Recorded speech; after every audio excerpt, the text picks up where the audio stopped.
ने मूसा और हारून से कहा, लेवियों में से कहातियों की उनके कुलों और पितरों के घरानों के अनुसार गिनती करो,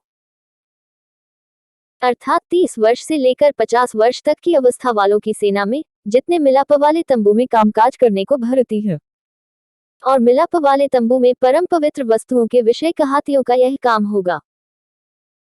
अर्थात जब जब छावनी का कूच हो तब तब हारून और उसके पुत्र भीतर आकर बीच वाले पर्दे को उतार के उससे साक्षी पत्र के संदूक को ढांप दें।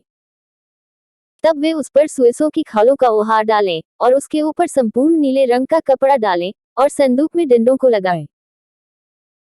फिर भेंट वाली रोटी की मेज पर नीला कपड़ा बिछाकर उस पर परातों, धूपदानों, करवों और उंडेलने के कटोरों को रखें और नित्य की रोटी भी उस पर हो। तब वे उन पर लाल रंग का कपड़ा बिछाकर उसको सुएसों की खालों के ओहार से ढांपे और मेज के डंडों को लगा दें। फिर वे नीले रंग का कपड़ा लेकर दीपकों, गलत्राशों और गुलदानों समेत उजियाला देने वाले दीवट को और उसके सब तेल के पात्रों को जिनसे उसकी सेवा टहल होती है ढांपे। तब वे सारे सामान समेत दीवट को सुएसों की खालों के ओहार के भीतर रखकर डंडे पर धर दें। फिर वे सोने की वेदी पर एक नीला कपड़ा बिछाकर उसको सुएसों की खालों के ओहार से ढांपे और उसके डंडों को लगा दें। तब वे सेवा टहल के सारे सामान को लेकर, जिससे पवित्र स्थान में सेवा टहल होती है, नीले कपड़े के भीतर रखकर सुएसों की खालों के ओहार से ढांपे और डंडे पर धर दें। फिर वे वेदी पर से सब राख उठाकर वेदी पर बैंजनी रंग का कपड़ा बिछाएं। तब जिस सामान से वेदी पर की सेवा टहल होती है वह सब, अर्थात उसके करछे, कांटे, फावड़ियां और कटोरे आदि, वेदी का सारा सामान उस पर रखें और उसके ऊपर सुएसों की खालों का ओहार बिछाकर वेदी में डंडों को लगाएं। और जब हारून और उसके पुत्र छावनी के कूच के समय पवित्र स्थान और उसके सारे सामान को ढांप चुके, तब उसके बाद कहाती उसके उठाने के लिए आए, पर किसी पवित्र वस्तु को न छुए, कहीं ऐसा न हो कि मर जाएं। कहातियों के उठाने के लिए मिलाप वाले तंबू की यही वस्तुएं हैं। और जो वस्तुएं हारून याजक के पुत्र एलीजार को रक्षा के लिए सौंपी जाए वे ये हैं, अर्थात उजियाला देने के लिए तेल और सुगंधित धूप और नित्य अन्न बलि और अभिषेक का तेल और सारे निवास और उसमें की सब वस्तुएं और पवित्र स्थान और उसके कुल सामान। फिर यहोवा ने मूसा और हारून से कहा, कहातियों के कुलों के गोत्रियों को लेवियों में से नाश न होने देना। उसके साथ ऐसा करो कि जब वे परम पवित्र वस्तुओं के समीप आए तब न मरे परंतु जीवित रहे, अर्थात हारून और उसके पुत्र भीतर आकर एक एक के लिए उसकी सेवकाई और उसका भार ठहरा दें।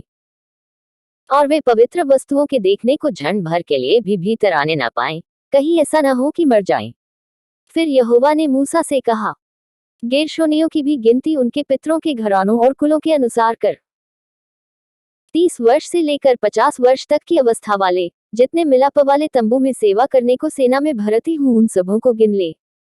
सेवा करने और भार उठाने में गेर्शोनियों के कुल वालों की यह सेवकाएं हो, अर्थात वे निवास के पटों और मिलाप वाले तंबू और उसके ओहार और इसके ऊपर वाले सुएसों की खालों के ओहार और मिलाप वाले तंबू के द्वार के पर्दे और निवास और वेदी की चारों ओर के आंगन के पर्दों और आंगन के द्वार के पर्दे और उनकी डोरियों और उनमें बरतने के सारे सामान, इन सबों को वे उठाया करे और इन वस्तुओं से जितना काम होता है वह सब भी उनकी सेवकाई में आए। और गेर्शोनियों के वंश की सारी सेवकाएं हारून और उसके पुत्रों के कहने से हुआ करे, अर्थात जो कुछ उनको उठाना और जो जो सेवकाएं उनको करनी हो, उनका सारा भार तुम ही उन्हें सौंपा करो। मिलाप वाले तंबू में गेर्शोनियों के कुलों की यही सेवकाएं ठहरे और उन पर हारून याजक का पुत्र इतामार अधिकार रखे। फिर मरारियों को भी तू उनके कुलों और पितरों के घरानों के अनुसार गिन ले। 30 वर्ष से लेकर 50 वर्ष तक की अवस्था वाले जितने मिलाप वाले तंबू की सेवा करने को सेना में भर्ती हूं उन सबों को गिन ले। और मिलाप वाले तंबू में की जिन वस्तुओं के उठाने की सेवकाएं उनको मिले वे ये हों, अर्थात निवास के तख्ते, बेड़े, खंभे और कुसरियां और चारों ओर आंगन के खंभे और इनकी कुसरियां, खूंटे, डोरियां और भांति भांति के बरतने का सारा सामान और जो जो सामान ढोने के लिए उनको सौंपा जाए उसमें से एक एक वस्तु का नाम लेकर तुम गिन दो। मरारियों के कुलों की सारी सेवकाई जो उन्हें मिलाप वाले तंबू के विषय करनी होगी वह यही है, वह हारून याजक के पुत्र इतामार के अधिकार में रहे। तब मूसा और हारून और मंडली के तब मूसा और हारून और मंडली के प्रधानों ने कहातियों के वंश को उनके कुलों और पितरों के घरानों के अनुसार 30 वर्ष से लेकर 50 वर्ष की अवस्था के जितने मिलाप वाले तंबू की सेवकाई करने को सेना में भर्ती हुए थे, उन सबों को गिन लिया। और जो अपने अपने कुल के अनुसार गिने गए वे 2750 थे। कहातियों के कुलों में से जितने मिलाप वाले तंबू में सेवा करने वाले गिने गए वे इतने ही थे। जो आज्ञा यहोवा ने मूसा के द्वारा दी थी उसी के अनुसार मूसा और हारून ने इनको गिन लिया। और गेर्शोनियों में से जो अपने कुलों और पितरों के घरानों के अनुसार गिने गए, अर्थात 30 वर्ष से लेकर 50 वर्ष तक की अवस्था के जो मिलाप वाले तंबू की सेवकाई करने को सेना में भर्ती हुए थे, उनकी गिनती उनके कुलों और पितरों के घरानों के अनुसार 2630 थी। गेर्शोनियों के कुलों में से जितने मिलाप वाले तंबू में सेवा करने वाले गिने गए वे इतने ही थे। यहोवा की आज्ञा के अनुसार मूसा और हारून ने इनको गिन लिया।